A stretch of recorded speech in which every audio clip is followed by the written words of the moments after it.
Welcome to China in Focus. I'm Tiffany Meyer. Our top story: a Chinese-owned company took $10 million in U.S. pandemic relief money.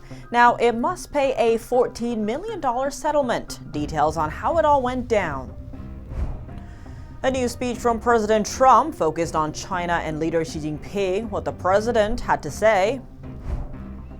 Russia and China friends without limits, or is a breakup incoming? How does President Trump's strategy play in? And will U.S. tariffs play a leading role? A China expert breaks it down. I can understand President Trump trying to woo Russia away from China, but I don't think that's possible right now. And the United States will no longer refer to China by its official name, the People's Republic of China, using only China instead. Is the move a stepping stone to something more from the Trump administration's foreign policy?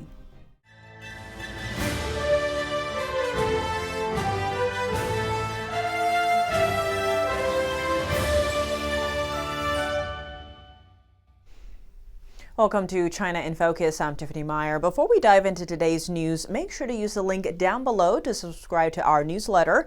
Each week we round up the highlights and controversies happening around China and the world, and share an exclusive behind-the-scenes snapshot with our readers.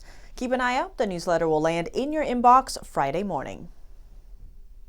A Chinese-owned company in Michigan will repay more than $14 million in COVID-19 aid it took during the pandemic. U.S. authorities say the company wasn't eligible for the money. Yap USA Automotive Systems is based in Michigan. The automotive supplier is a subsidiary of a Chinese state-owned company. The U.S. Justice Department says Yap received an almost $10 million loan at the beginning stages of the pandemic as part of the Paycheck Protection Program. The DOJ noted that the loan was forgiven later on. In a statement on the matter, acting U.S. Attorney Richard G. Froling for the Eastern District of Wisconsin zoomed in on the purpose of the Paycheck Protection Program, or PPP.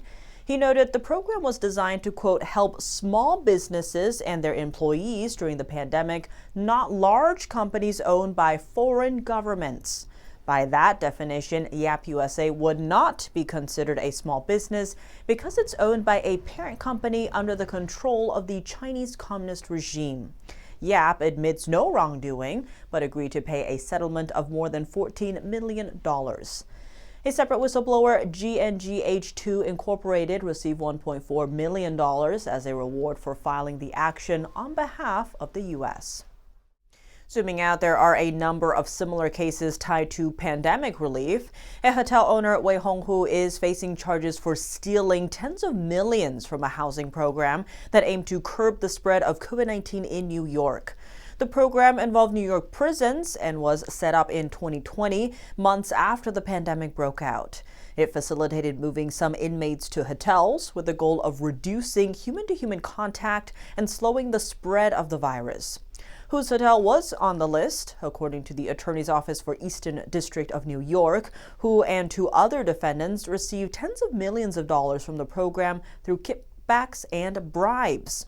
Something to note, who is a donor for New York Mayor Eric Adams. She was also linked to a federal probe into a political action committee set up to support Adams. President Trump had a busy schedule on Wednesday, delivering a speech at a high-profile international investment conference in Miami and signing multiple executive orders, and some of them involve China. ITD's Dana Monahan reports. But remember, he loves China, and I love the USA. So, right there's a little bit of competitiveness. But the relationship I have with President Xi is, I would say, a great one. Would you make a new trade deal with China? I mean, it's possible. One trade deal never really got it. It's possible. Well, we did a great trade deal with China. We did it great for the farmers, great for manufacturers. They had to buy $50 billion worth of our product, and we were making them buy it. The problem is that Biden didn't push them to adhere to it. Trump also repeated that the United States needs to take over Greenland for what he called national and international security reasons. A U.S. purchase of Greenland would aim to curb the influence of Russia and China in and near the Arctic Circle. The region has come into the power competition between the U.S. and China, both for its rich natural resources and strategic position. Now to the war in Ukraine, the U.S. is in talks with Russia about a way to end the war. One of President Donald Trump's goals is to separate ties between Russia and China. On the first day of the Conservative Political Action Conference, or CPAC, China expert Chang told NTD's Paul Graney that such a move might not work. Gordon, we see a lot of action happening around the Ukraine-Russia war, specifically Russia and the United States signaling at closer relations between the two countries. Number one, do you see that actually manifesting and becoming a reality? Number two, what does it mean for this Russia-China relationship that we've seen grow so strong over the past 3 to 4 years? Yeah, I can understand President Trump trying to woo Russia away from China, but I don't think that's possible right now. And the reason is that Vladimir Putin and Xi Jinping, they see the world in the same terms. They identify their interests in the same way, and they know they have the same enemy. That's the United States in their view. You know, when Nixon took China away from the Soviet Union, they had already split. Now, you know, people are trying to do the same thing, but I don't think it's possible because of the way Russia and China now are so close. They both help each other, so I don't see that working out at all for us. What happens if President Trump makes it a requirement on Russia to, forcefully come closer to the United States rather than deal with China?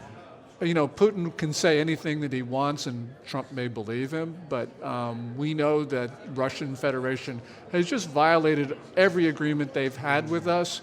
So I don't trust Putin when he would make a promise to Trump about this. I'd like it to be true, but I think that we're replaying the 1938 Munich Pact, land for peace. It doesn't work with militant aggressors. But, right now, I just don't see how this works out. Well, let's see, because we see Europe preparing a new raft of sanctions on Europe. If Russia doesn't play a game with Trump, perhaps we'll see the United States put more sanctions on them. Let's talk about China a little bit.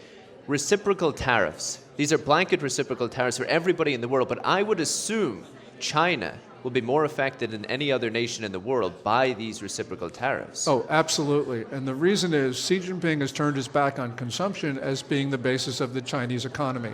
That means he has only one way to rescue a very desperate situation. That's to export more.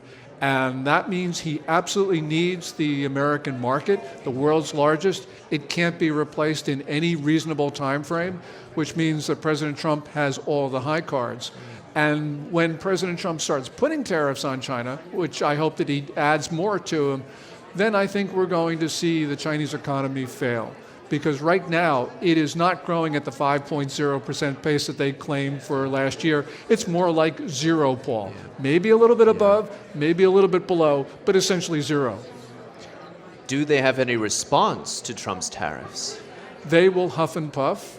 But remember, we're the bigger economy. The Chinese economy, even if you believe their fabricated and exaggerated numbers, is less than 2/3 the size of ours.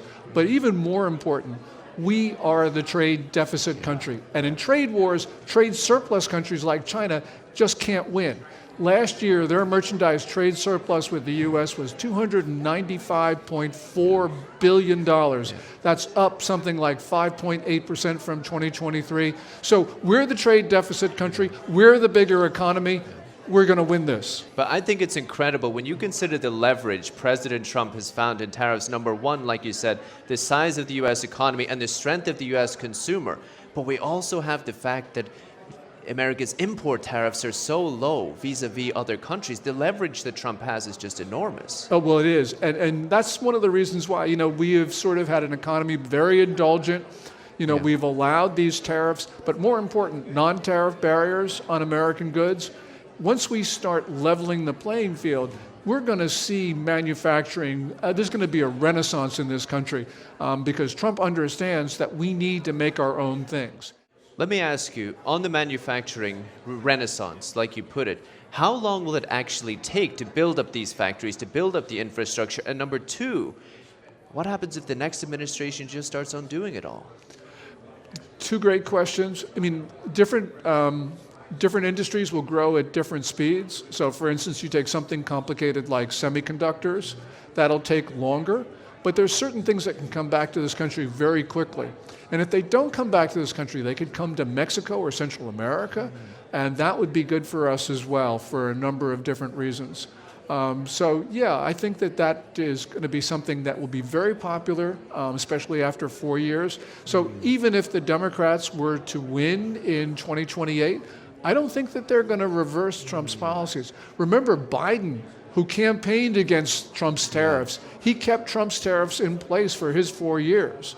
So I sort of see the same dynamic. This is going to become a part of basically a bipartisan American policy to build up manufacturing. Gordon Chang, author of Plan Red, China's Project to Destroy America. Gordon, thank you so much. Oh, thank you. I really appreciate it. For the full interview, check out our website at ntd.com. The U.S. State Department has changed the way it refers to China in a government fact sheet. The document no longer refers to the country as the People's Republic of China. It now just uses the term China. People's Republic is a terminology that came into use after the communist regime took control of China. The fact sheet also shows other changes. It drops an entry that refers to U.S. assistance to China. A new section now highlights the U.S.-China trade deficit and U.S. business concerns on the challenges of operating in China. The sheet also makes reference to countering the Chinese Communist Party's, quote, malicious cyber activity against the U.S. government.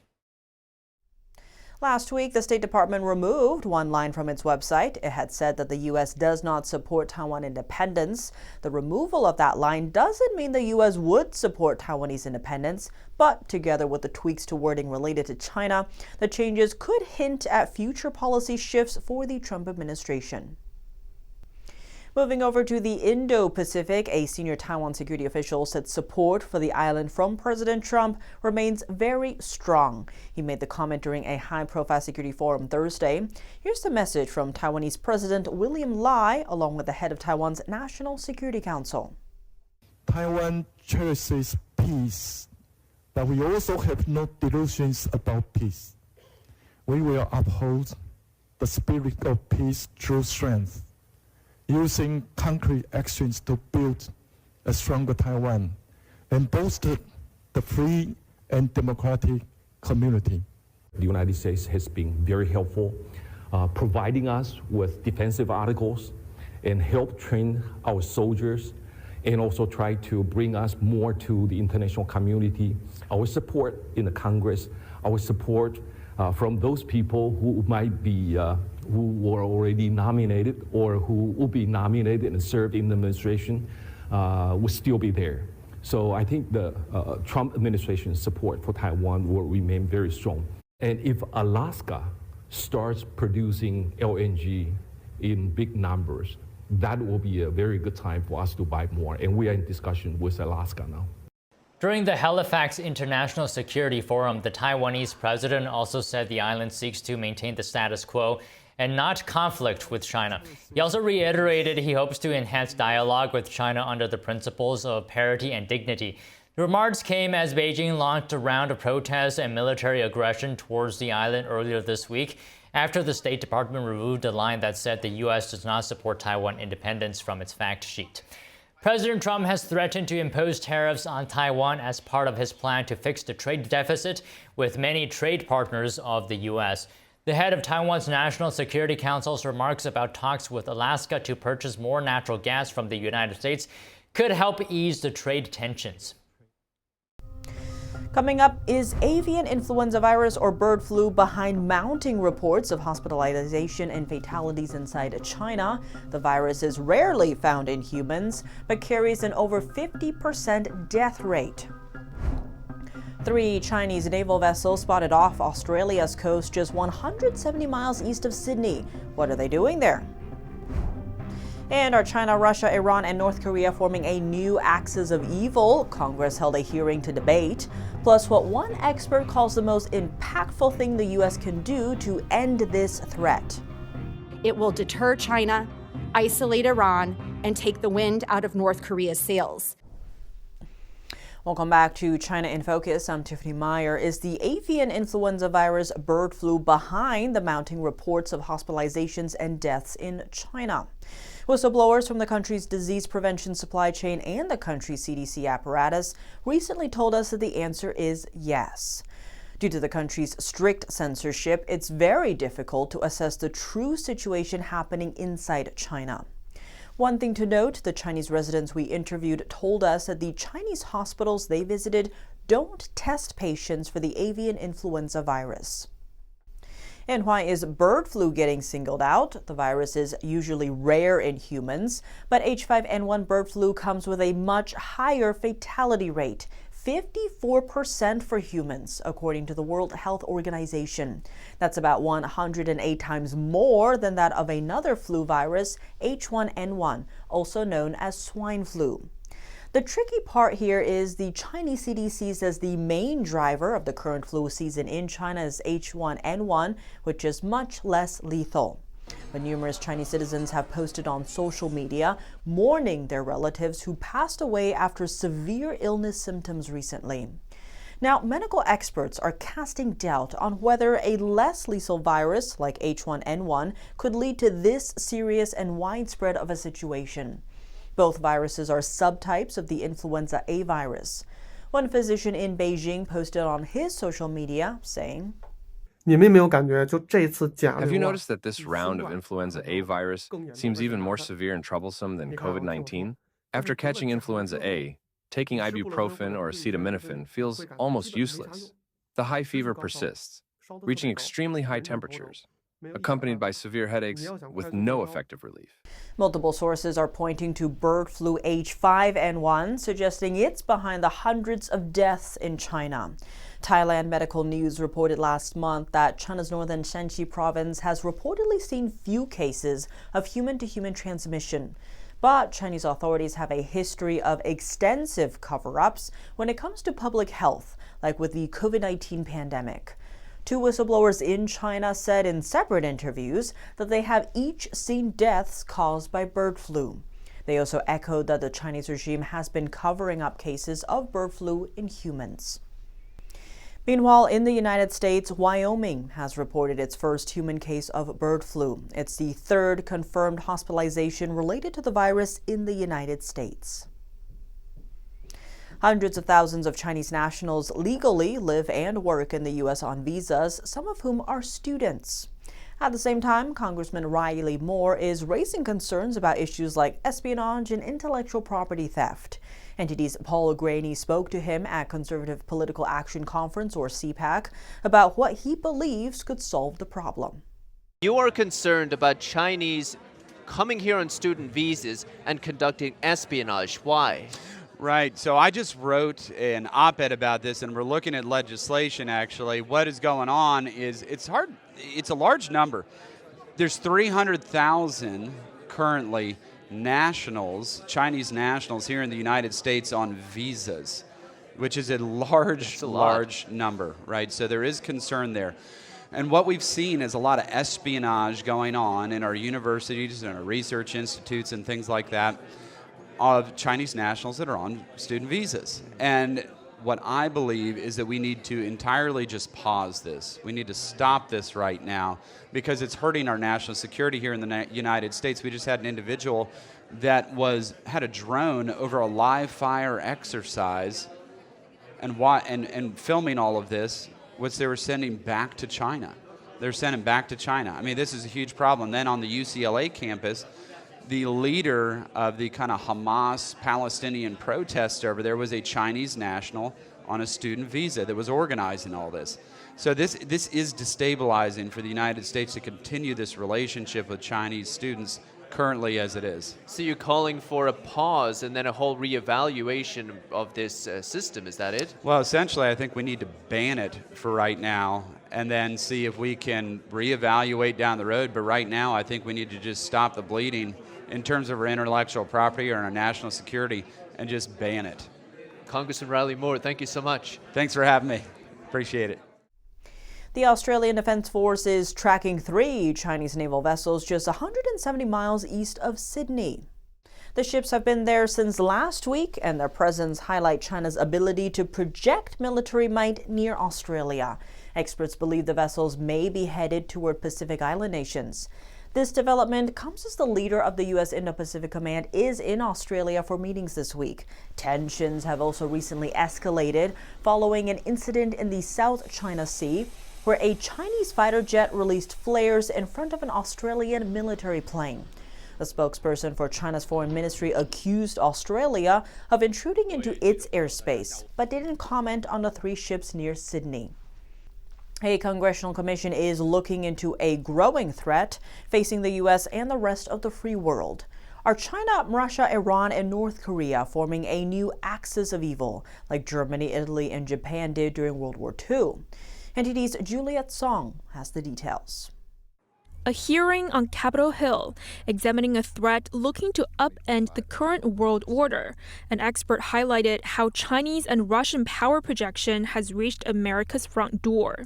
In July 2024, Russian and Chinese nuclear-capable bombers flew together into the Alaska Air Defense Identification Zone, which was only possible because of their deeper cooperation. The incident wasn't a one-off. In 2023, U.S. officials said 11 Chinese and Russian ships met for joint drill near Alaska's Aleutian Islands. China-Russia relations have also quickly evolved since the Ukraine war. A notable example is in 2024, when Russia gave Beijing technology to make Chinese submarines quieter and more difficult to track.